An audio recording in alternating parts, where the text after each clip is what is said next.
Welcome to Hopenning 2.0, the place where hope happens. I'm Fran, a lifelong learner and passionate hypnotherapist dedicated to helping you rediscover the power within. After 34 years of guiding and inspiring young minds as an elementary school teacher, I found a new calling, spreading hope and healing through rapid transformational therapy. RTT is a powerful method that blends the best of hypnotherapy, neuroscience, and psychotherapy to create lasting change. Here at Hopenning 2.0, I dive deep into the journeys of recovery, resilience, and transformation, because hope isn't just an idea, it's something we make happen together. So take a deep breath, open your heart, and let's step into a space where healing begins and hope truly lives. Karen Salmansohn is the best-selling author of How to Be Happy Dammit and a range of other bestsellers, with over 2 million books sold globally, as well as a leading behavioral change expert, columnist for Oprah and Psychology Today, and influencer with 1.5 million strong social media following.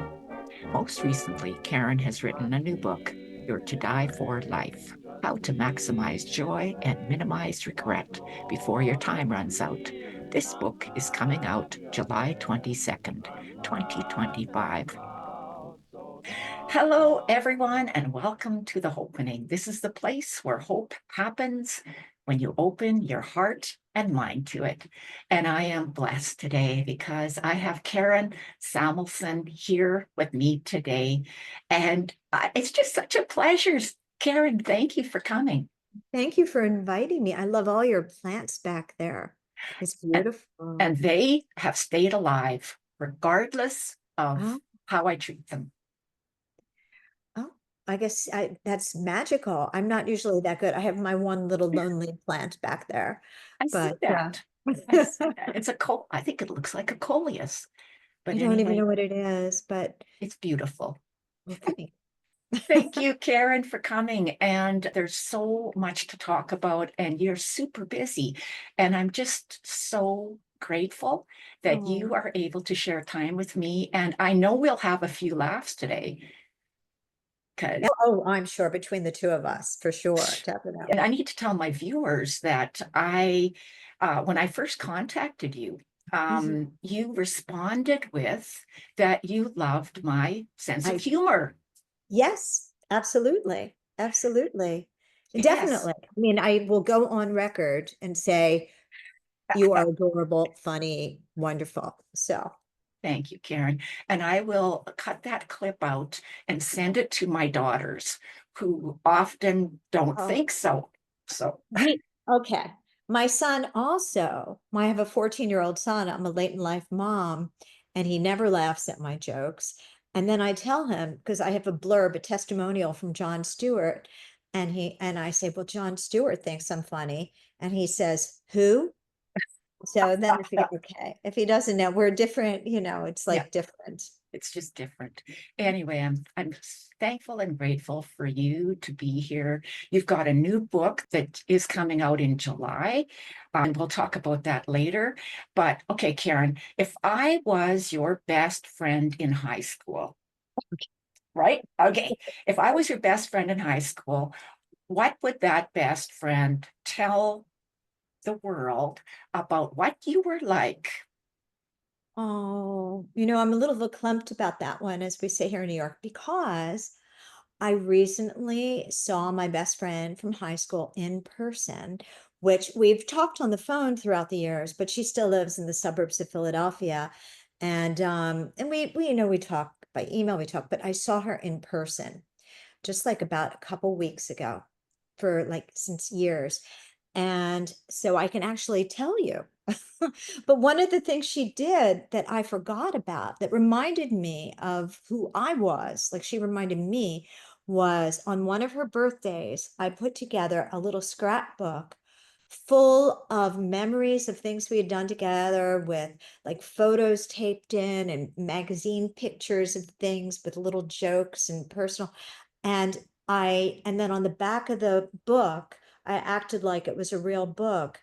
I had like that it was published by like, Karen, and then I put value $2 million like this and stuff.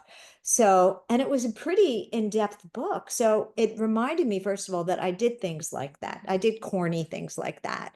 And that I was still back then, even like loving books and like, and also art directing while writing, which is kind of what I do now. And it was interesting to see that. So she would definitely say, and she said to me when she reads my books now, because she still, reads them, she goes, I still hear your voice in what you write now. And that kind of warmed my heart too, that Mhm. there's some part of me that is still there. I don't know what that is. I don't know. But Mhm. so I just saw my best friend from high school in person. So you grew up in Philadelphia. I grew up in the suburbs of Philly. Yeah. Yeah. Okay. So how did you make your journey from suburbs of Philadelphia into New York Times bestseller, 2 million books and courses sold, 1.5 million followers? What was that journey like, Karen? Because being a high school kid writing and being creative with your best friend and being that type of person who wrote on the back 2 million in Well, that print. was a joke. I don't think I had that. So actually, it did say 2 million, and I wound up selling 2 million books. Maybe it was, I don't know what it was. That is fun. Right. I didn't even think about that till the second. Um, Wow, that's kind of interesting. But I always loved psychology and humor. So when I was a kid, to go back to that, my mother I used to get into the car when she picked up my dad from the Philadelphia train station because he worked in Center City, Philadelphia. And there was a little like mom and pop shop across the street from the train station. And I would go in there and they had a whole magazine rack. And I would get Psychology Today magazine and Mad magazine, which was a humor publication from when I was growing up. And sometimes I think that that's what my books are. Like if you took Psychology Today magazine and Mad magazine, put them in a blender, pressed frappe, you'd get my books. So I always liked both humor and design and illustrations, all of that, and psychology. And then later on, philosophy. And in some ways, I think at this point, and even in my like 30s, I started to feel I liked philosophy, even 20s. Actually, I'm just remembering, and when I went to college, I was a film major and I was a philosophy minor. So I guess I always liked philosophy too. But now I kind of even more so love reading like philosophical things as well as the psychological. So um, but my journey to becoming a writer is pretty zigzaggy because when I left college as a film major, philosophy minor, I went into advertising first. And so I didn't do the books right away. And I didn't do anything with psychology or philosophy right away. And then I did well in advertising. I rose up quickly. Senior VP, creative director, Clio winner, like right out of the gate, like right away.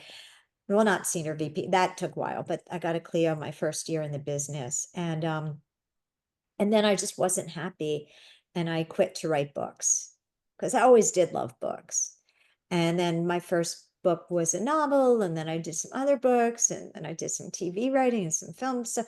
But I just always stayed, the books were sort of my first true love. So, and that's kind of where I've hovered since, although I have tried other things as well, other creative ventures with TV and film and, Well, branding and stuff like that. But yeah. it's easy to see why advertising played a huge role in the rest of it, because that is what attracted me. Is like, wow, look at the name of this book. How dare she say? It wasn't even a how dare she. It was like, what kind of balls did it take to say how to succeed in business without a penis? Right? So it's like, whoa, that was like, I jumped in. It's like, who says that?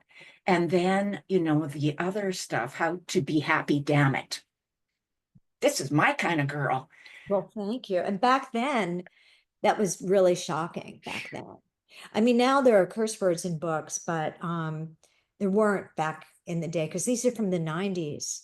Uh, like I think the How to Succeed in Business Without a Penis book came out in 1996, I think. And then I said in that book, a woman doesn't need a penis to succeed, just balls. And then I had a book called Ballsy that was also a Yes. business book that came out. And then when I told my agent I wanted to do How to Be Happy Dammit, she did not see it. She could not see it. And I wanted it to be a visual book because I was reading a lot of psychology books and always embarrassed. I would like rip off the cover so I could read it in like cafes and stuff. And then I would read a psychology book and I want to give it to a friend, but I was afraid I would insult them if I said, "Here, you need to read this." So some part of me thought there should be self-help for people who wouldn't be caught dead reading self-help. And that's why I did How to Be Happy, Damn It. But when I told my agent, she was like, "Damn it, in a self-help book? I don't think so." And I told her I pictured it stylized, designed. She could not see it. So I guess I was ballsy and I left her in a nice way because I did like her. And I said, "I see this, I'm going forward with it." And then I art directed the whole book from beginning to end because I came from that. I was a writer, creative director in advertising. And I brought in somebody, I didn't know the technology. So I brought in this really talented designer, Don Zinzel, and we did the whole thing in his apartment with InDesign, and we laid out all the pages. So we worked in the whole book, and then we took the finished book and took that out to the publishing houses. And then there was a little bidding war. And then when How to Be Happy Dammit came out, that was a big bestseller, sold about 250,000 copies for that book.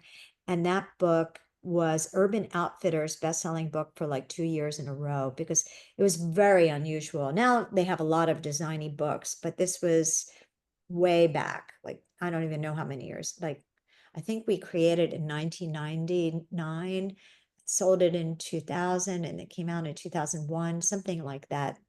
But that book kind of put me on the map, as did some of the others. But doing these psychological books, that book was the one that I started to create more books like How to Be Happy, Damn It.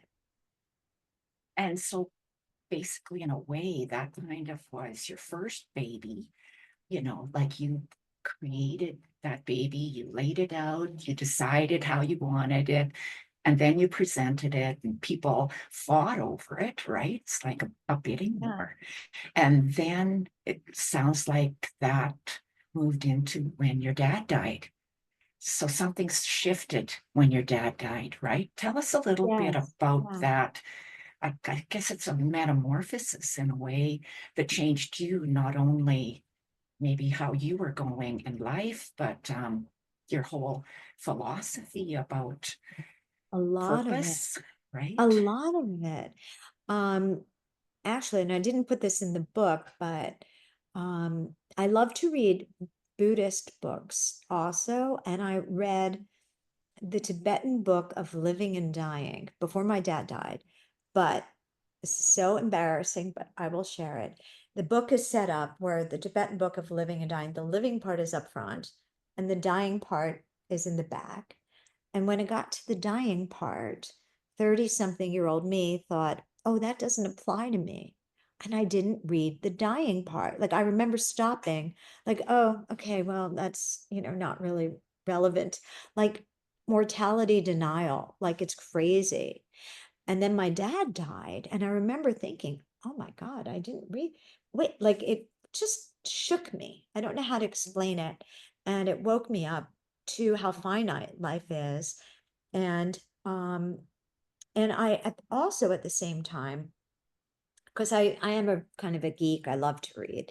And I was reading a lot about Aristotle, but I write funny. So even though I'm a geek, I try to present whatever I'm reading and share it in a way that is fun and easy to understand. So um, I was reading Aristotle stuff, and he said that you don't know if you've lived a good life until you're on your deathbed.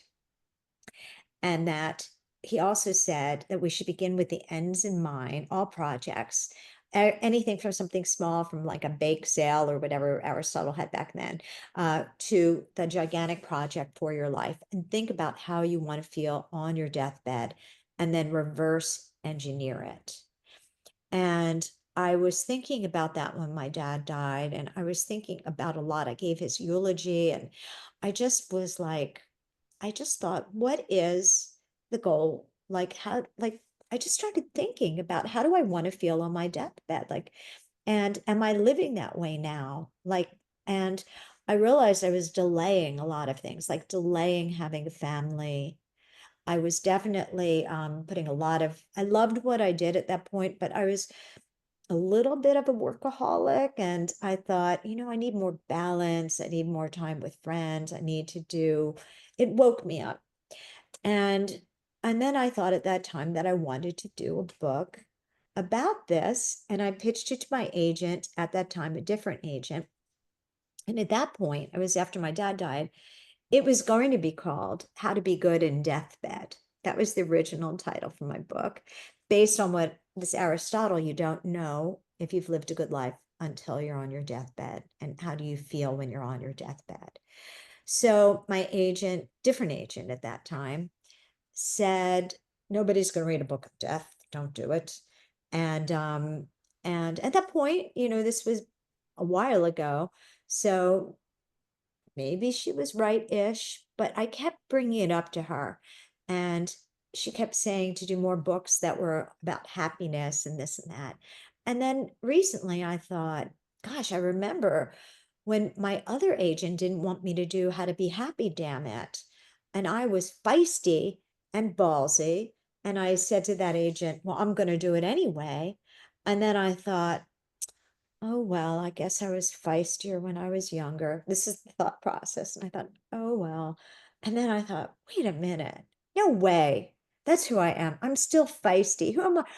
I am going to write that book. So I told my agent, you know what? I'm going to do the death book, the book that's about that. And then she said, I'm okay, but I don't want to do a book about death with you. So you're going to have to find another agent. And I said, okay, I love you. I'm going to. And she said, I love you. Good luck. And then I found another agent, and then I wrote the book, and then I sold the book, and it's coming out in July, and it's called You're to Die for Life: How to Maximize Joy and Minimize Regret Before Your Time Runs Out. So that's the very zigzaggy journey of that book. But Yeah. And so at that time, when you decided that to talk about death, you had written a book called Life is Long already. yes. And I actually listened to that book on Audible, and your Oh, mom, yeah, your mom narrates it. And I listened to that with your mom's voice, uh, sharing that book. And I was like, mesmerized. So, by your mom's voice, because she's reading your words with a long life. You can tell that she's had a long life because she's got that grandmotherly sound and wisdom, right? And I'm like, that was super smart, Karen. How you that your mom narrated that, because it's so believable. It's like, here's this woman who's probably in her 80s or maybe she older. was. She's still alive. She's 93 now. Yeah. She was in her 80s back then. I did that for a bunch of reasons. My mother is actually a professional actress and voiceover person. So she does like voiceovers for commercials and for everything, like movies and this and that, she's been doing that forever. And I thought it would be like a way to keep her, like a longevity thing, as far as like digital immortality, that she'll be forever there on that book.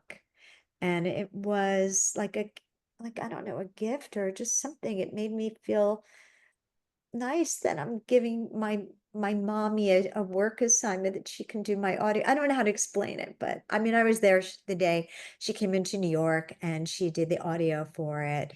And it was really just really cool. I don't know how to explain it except for to say cool. that my mom did the audio for that book. And it Yeah, made sense because of the longevity thing, but I did it more, it could have been, I mean, it really made sense because it was the longevity book, but I did it because I wanted to have her on one of my books. That's it could have been any book and I would have given it to her, you know? it was precious actually. So I think about both my parents are gone, right? They've passed on now.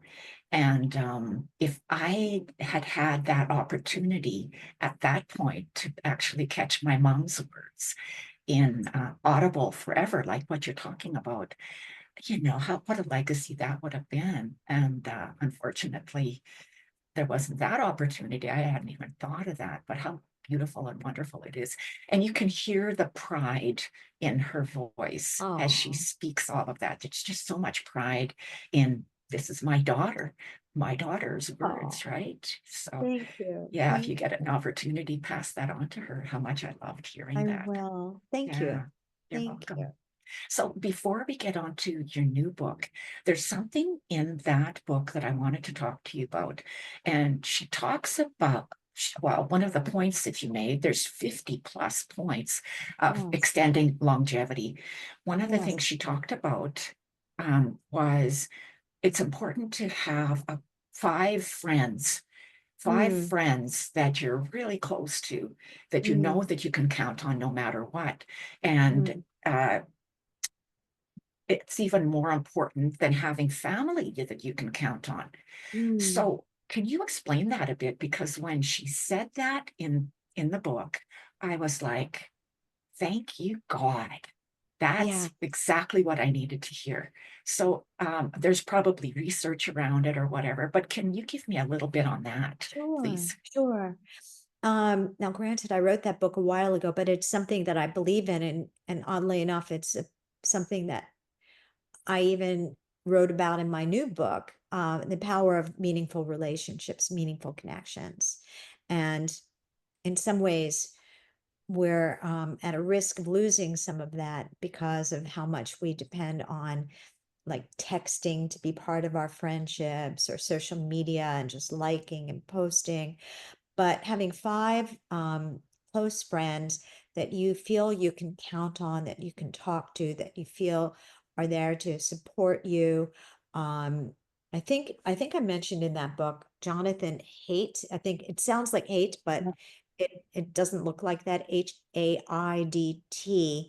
and he calls it the hive, Hive. I think I put that word in there. And it's your support group that you always know that they're there for you, that they understand you and they see you. It's the meaningful relationships that you have, the quality instead of the quantity. Because really, research says that the more you have these deep friendships like this, it increases longevity, you live longer, you feel more passion for life, you feel just energized. And I think the word hive, as Jonathan Haidt writes about, is really a um a great way to put it because there's this energy in a hive that and there's some studies done on insects which are kind of interesting. There's a study done on termites. I don't think I put it in this book, in the Life is Long book, that a termite by itself cannot fly. It needs the energy of other termites around it to have the energy to flap its wings. It needs the group energy. And a hive gives you that group energy. So we really do need other people around us, and that gives us the energy. But I even wonder, now I'm just riffing on it, like there's something about if you know people for a while too, like there's a youthful energy from that, a vibrant energy. Like even seeing someone, how I saw my friend from high school, you kind of like that nostalgia energy of knowing them from back then. And they remember young you. You can kind of tap into young you, and that gives you the energy. Because there's a study in the Life is Long book that I remember that I wrote where they took these older people and they put them in like a retreat area and gave them uh, music from like the 1950s, the music that they grew up with, put around fake newspapers and fake magazines, had them just talk about times from that time, like times from back in the 1950s for what that age group was. For me, I wasn't born then, but if it were whatever it was the equivalent of what their youth was when the study was being done. And then they took blood samples before and after and heart measurements and it and they took away if some of them had canes, they took away their canes and said, just try to get by. And by the end, they didn't need the cane and their blood sample showed that they were healthier and their heart rate and everything just by remembering their youth and how they were back then. And I thought that was a very interesting study, you know. Well, Karen, I don't know about you, but when I get together with friends that I had in my teens, right? Um, and we hear the song on the radio that we would have listened to driving in that Corvette or Yes. whatever car it was, you turn that song up and you start that because it's so familiar and it does bring back, it must hit some part of the brain that stimulates these memories of youthfulness and risk taking and we're gonna live forever. So just turn that music up and drive fast. That type of mentality, right? That energy that you talked about within the hive, I think when you're with a generation of people that had similar experiences, maybe things in the news where this, Yeah.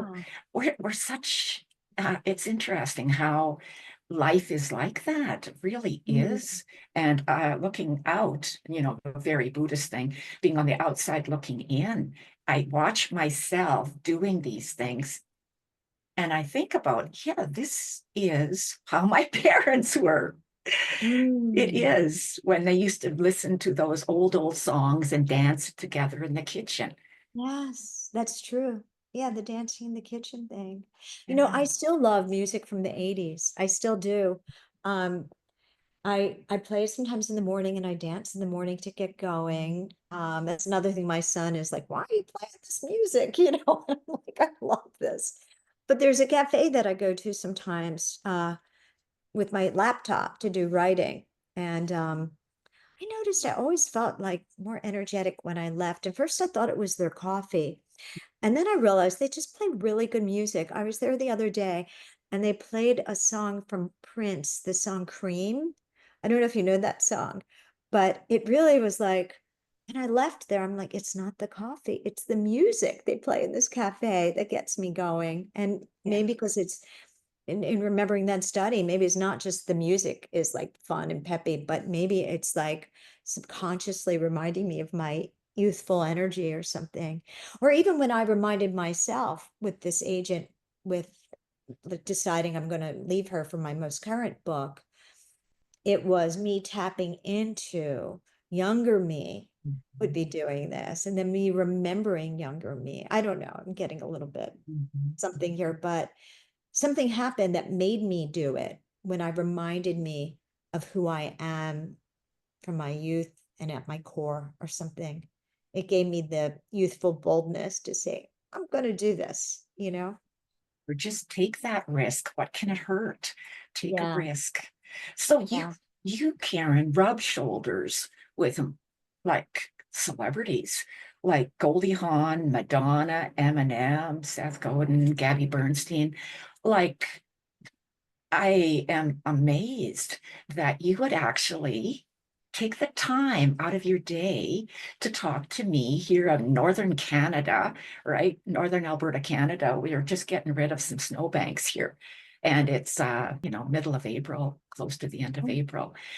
What motivated you to take time out of your day to come and speak with me about hope? Because this show is about hope. I well, actually, I guess you writing to me was about hope. I hope she'll say yes, right? Oh, So you're absolutely. living up to it. I because first of all, your initial email was adorable. It had like a nice energy and fun and funny and all of that.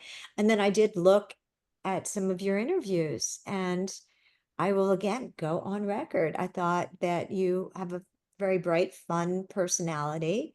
And I look at who people are, and I like this is the part I love about the internet, that we could be connected. And you're like one of my people. I could tell. I'm like, okay, she's one of my people, how you're living your life and your attitude and your energy, you know. So that's why. Thank you. As you sit in New York City, right, with skyscrapers in the background, and Yeah, we have the Chrysler building back here. I don't know if you can see. oh my goodness, yes, it And on the is. other side is the Empire State Building. I don't know if it will show, but over here somewhere is the Empire Oh State Building. yes, that is incredible, And that's why I have my incredible. one little plant there. So I have, it's like, I have all this urban stuff. I need a little bit of greenery here. Oh, yeah. So tell me about your new book. How, how, okay, it is, there's so much. Okay, in your new book, do you talk about the greedy bastards study? I do. I do. Yes. So Um, just like even just being able to say the greedy bastard study just warms my heart. It's like, right. yes, Yeah. yes. Tell us about your new book. Well, there's a lot of research that when you remind people that they're going to die, instead of depressing them, it's not morbid, it's motivating. Like it reminds them about how they want to live. And so if you remind somebody you're going to die, you stop being a greedy bastard and you want to be more altruistic and give back. And they have a lot of studies like this. They had another study that's inside of the book. That I wrote about inside of my book, that they showed people how they would look on a face aging app, like when they were like 90 or something. And then they tracked them and their spending. And after they became more aware of future them, they started to save more because they were aware of future them and they didn't want to piss off future them. So they started to actually save more money if they were forced to look at themselves regularly on the face aging app, because they became aware, I'm going to be old someday. I need to make sure I have money for my retirement. It helped That people save money. So is when we think crazy. about the reality of an older future us, we're more likely to take better care of us. And that's why uh, the idea of how do you want to feel on your deathbed and then reverse engineering. Like, there's a lot of like more generic things where you say, if I knew I were going to die, what would on my deathbed, will I want to do this? Will I want not to? You're thinking about future you. And so one of the assignments that I have a couple assignments in the book. One is I have people write their own eulogy. And I do this for many reasons. It helps you to get clear on your core values, your priorities, your passions. And I make it easy for people because it doesn't sound like such a fun thing to write your eulogy. So I have like a fill in the blanks template, sort of like a Mad Lib style kind of a thing. And you just fill in the blanks for what your eulogy would be. So it's not a lot of work. But one of the things that I say afterwards, which I'll tell you and your listeners now, is a lot of the core blanks, the blanks have to do with core values, because a lot of feeling good on your deathbed is living life in a high integrity way. So you have to figure out which core values are most important to you. And then are you living with those core values? So you look at current you and you look at aspirational eulogy you, and you see what the gap is. And then I help you to create micro habits to help you to go from current you to aspirational eulogy you. And the micro habits, I have people write what I call a to-die list, which is different than a to-do list. It's a to-do what matters most list, which those things are not usually on a to-do list, so But you work them into your day and you aim yourself at aspirational eulogy you more when you remind yourself what your core values are. So, and you're also more likely, a study that was done on identity-based habits, that when you own an identity for something, you're more likely to do it. So, for example, if I walk around and I think, I am sloppy, I will be sloppy. If I walk around thinking I am neat, I will be neat. If I walk around thinking, this is why it's dangerous if you go, oh, I suck, then you're going to walk around doing things that, and if you walk around, if you own the identity, I am a creative person, you're going to do more creative pursuits. So, what I do, and there's a whole field of studies on this about identity-based habits. So, I have people write the to-die list based on their core values. So, for example, let's say something with my mother who lives in Philadelphia, and I know in my heart I should visit her a lot because she's now 93, but I'm here, I have a family. There's so many things that you could do. You're like, "Oh, I have to go to this basketball game, or for my son, I have to do this with my partner. I have to." But I'm like, "Okay." I write down, I am a loving person. So I own the identity of the core value of loving. And so I visit my mom once a month, no matter what. And when you link it with loving, it creates some sort of cognitive dissonance if you don't do it. Wait, I am a loving person. So I visit my mother once a month. And so when it's there, you make sure you do it. And whatever that is, I am a brave person. And so, and that's sort of what I did, I guess, with this book. And this is like kind of an epiphany realizing it. I thought, I am a feisty person. And I didn't know this until this exact moment when I reminded myself, I I left my other agent when I was younger because I was feisty. I guess I was feistier back then. I created an identity-based thought. I am feisty now, and so I will get this book published. I did an identity-based statement there. That's what got me to leave the agent, is realizing I love the core value of feisty. It might not sound like your normal kind of, core value, feisty, but I guess that's one of my core values. So when you link to what your core values are and then put it with an action, you're more likely to do it. So that's one of the many premises inside my new book.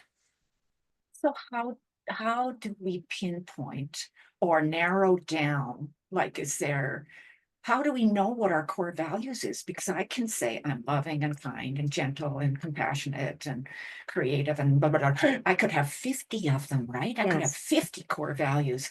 But Karen, how do we narrow it down? Okay. I have many, many ways to do this. I could write a whole book on this. But I do have some prompts that can help.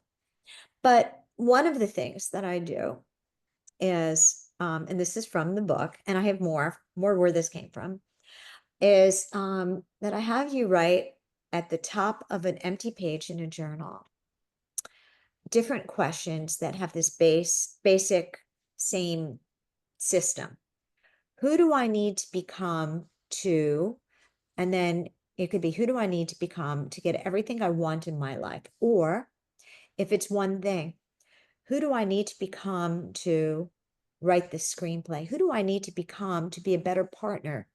Who do I need to become a better mother? Who do I need to become a better daughter? Who do I need? And the answer is a core value.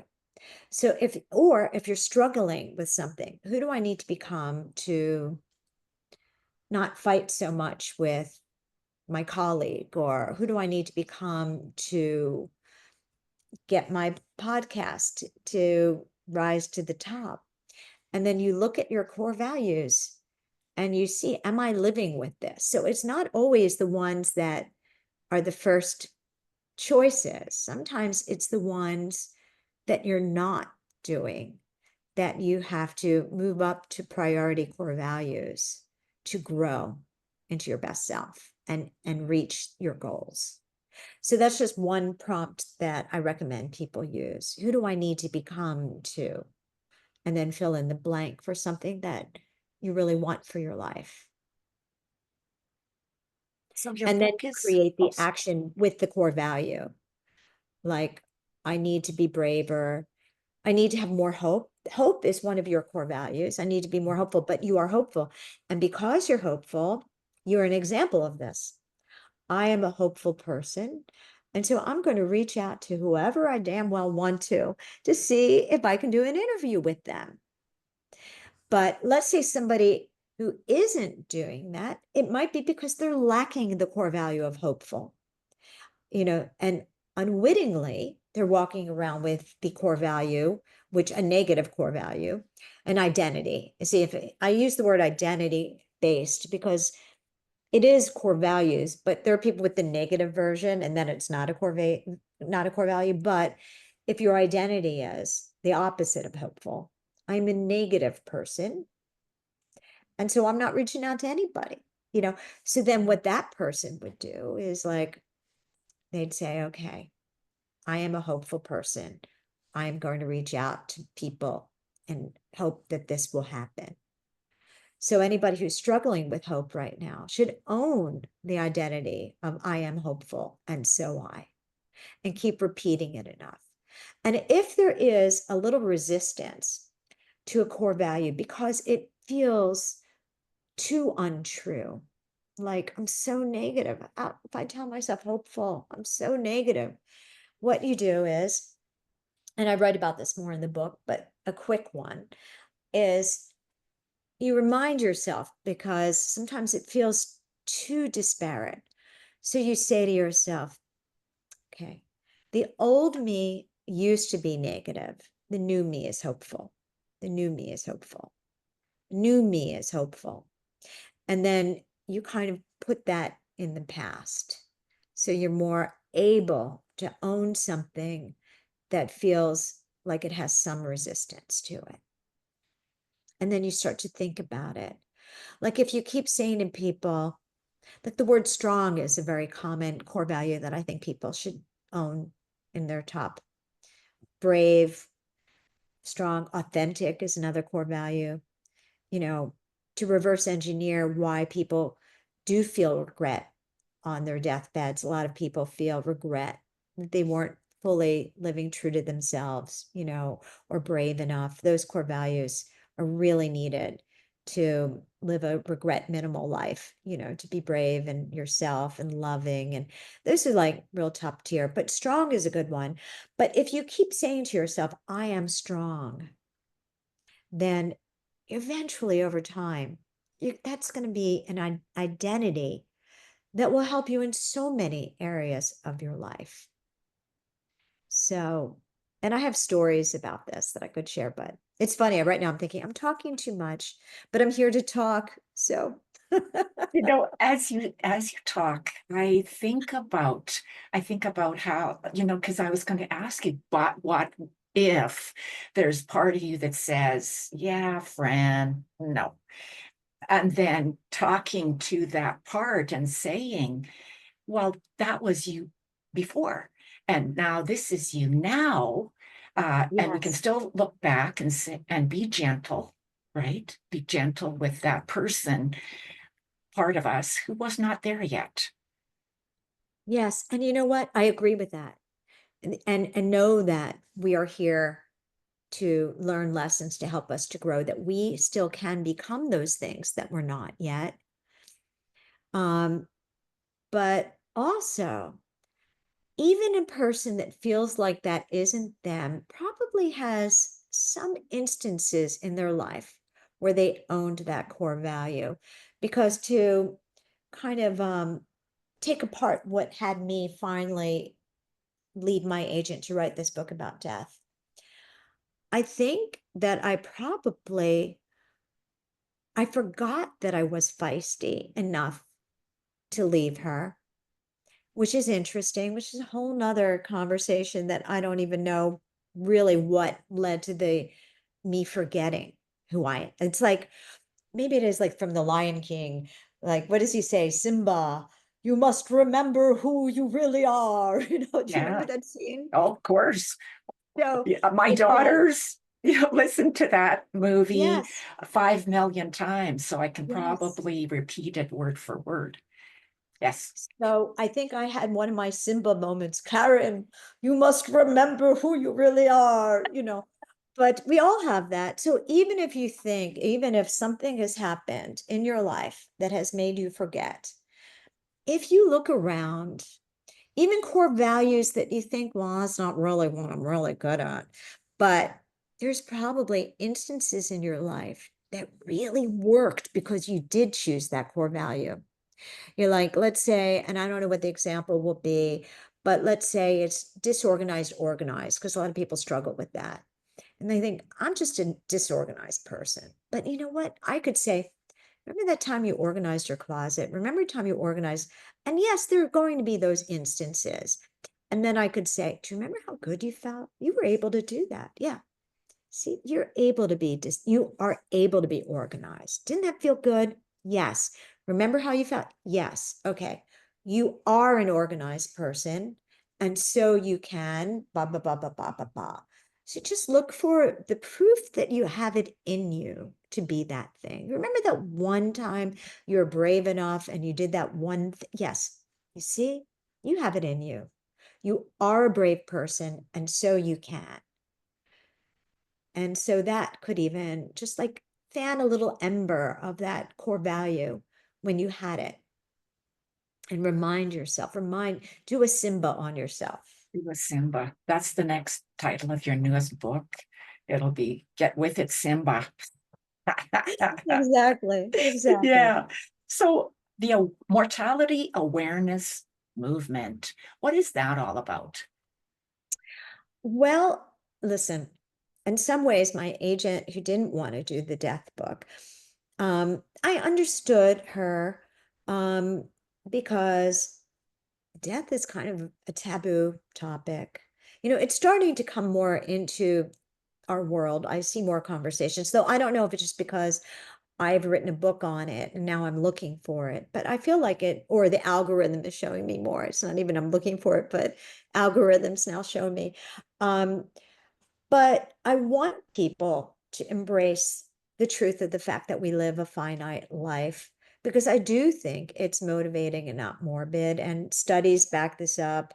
Lots of studies. We only spoke about one or two of them, but and so I want to pioneer the mortality awareness movement, where I get people to really accept that life is finite, and it puts a fire under your tush to take more risks, to be braver, to appreciate things more, to be mindful of everything in your day, the miracle of what life is. And I have many exercises in the book that do this, that help people. One of the ones in my book that I actually wrote an essay about on Substack that did very well is this. Oh, I should have brought the jar over here for our interview, Yeah. but I didn't. My marble jar, Yes. where I realized, because I'm 64, going to be 65 in August, so that I only have like, and I forget now how many months exactly I have left to live, but like 420 something months. So I bought marble jars. I started it like about a year ago, and I filled up a jar with all of these marbles of how many months I have left to live, one marble for each month. And then I had an empty jar. And then each month I take out a marble. I think about how I spent that month, and I put it into the jar that now is no longer empty, that's filling up way too quickly. And I also now realize from this ritual, it's an accountability for the next month. I think about what will really make me angry if I don't do it next month. Like, what do I really need to do? Or what will make me excited? You can use the carrot or the stick, I suppose. What am I really excited about doing next month? And I know that the end of that month, I'm going to take out a marble, and I want to know I did, and I lived this month to my fullest. And the marbles are in my kitchen by the window, and they sparkle. And I look every time I go into the kitchen, I'm aware of that and how I want to live. And mortality awareness is the best productivity tool because it really gets you to do all those things that you really know you want to do and really from your soul, from your heart, whatever you want to call it, your core self, depending upon your different philosophical, religious viewpoint. Um, what you really want your life to be about, you do it when you realize life is finite. We're here, then we're not. So you should do everything you can to make the here part as meaningful as possible. Or the other way I put it that I think convinces people a little bit is that mortality awareness creates urgency and urgency creates action. So many beautiful quotes. You've got incredible, like I subscribe to, I think it's the not salmon dot Yeah. com. And every day there's something that comes into my inbox somewhere, wherever it shows up on my phone. And there's a beautiful quote. There's something beautiful that's so uh let's take a look at this, Fran, because this is truth. Whenever I know truth, I get goosebumps on my arms and legs, right?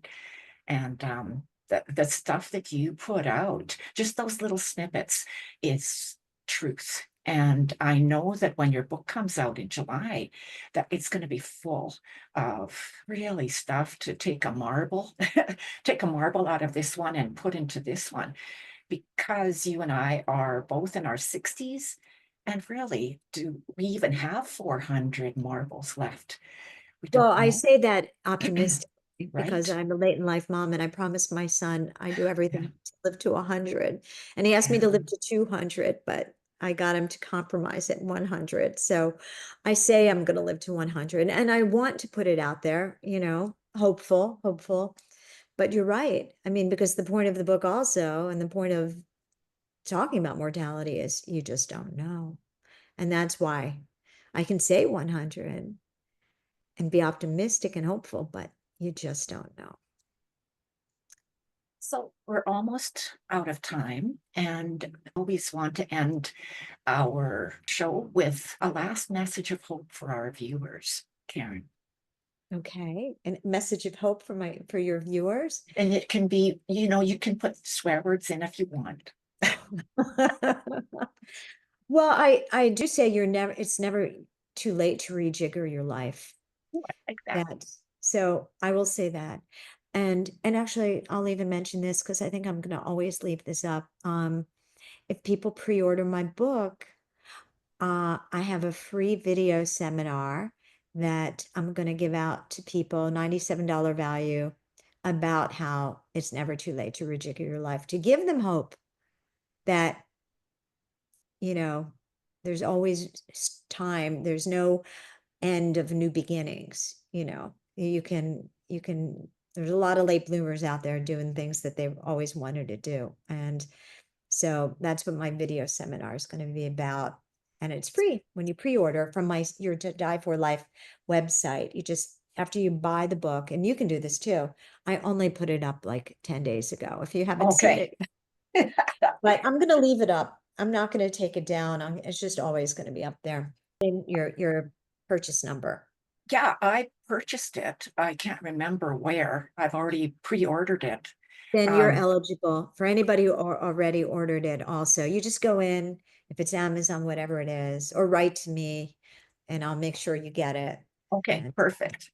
Perfect. And is the course before we get the book or after? yes, it's going to be, it's not delivered live, but it will go up May 1st, but you'll get an email when it's there. And then after May 1st, it will always be there, but I'm still working on it.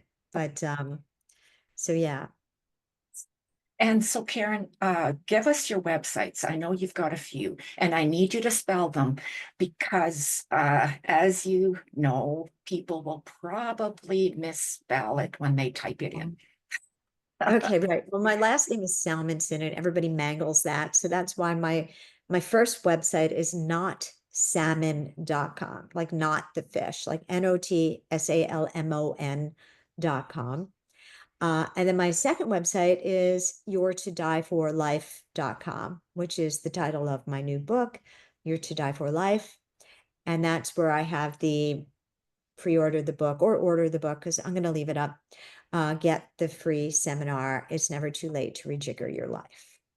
Yes, yes. And the your is YOUR. Yes. It's Yes. not the YOU apostrophe RE. Coming Yes. from a teacher, Oh, all right, it's one of my pet peeves. yes. When Yes. yes, and so we're both spelling it correctly here. So thank you, Karen. It's been such a pleasure having you and listening to your wisdom and the all of the hope that you give. That really, it's never too late to rejigger your life. It's never too late to you know, try it out. Just To have your try on Simba moment, to have your Simba moment. a Simba Remember who moment. you are and go out Exactly. there and live your life that way. Damn it. Yes. Here, I Damn give you a it. curse word. Yes. Live your life, Simba. That, right? So Definitely. thank you, Karen, for being here. And thank you to all our guests. If it was your first time viewing or hearing us today, this was a treat for you because it's such a pleasure to have Karen here. Oh, And if you haven't subscribed yet, please subscribe. It'll go a long way to bringing hope to the world and bringing hope to people who maybe needed to hear that word right now. To live your life with hope. It's never too late. Thank you. Talk to you soon. This podcast and inspired healing hypnotherapy do not provide medical advice. The information included here is not limited to text, graphics, images, or other material contained and are for informational purposes only. No material in this podcast is intended to be a substitute for professional medical advice, diagnosis, or treatment. Always seek the advice of your physician or other qualified healthcare provider with any questions you may have regarding a medical condition or treatment, and before undertaking a new healthcare regimen, and never disregard professional medical advice or delay in seeking it because of something you have heard on this site.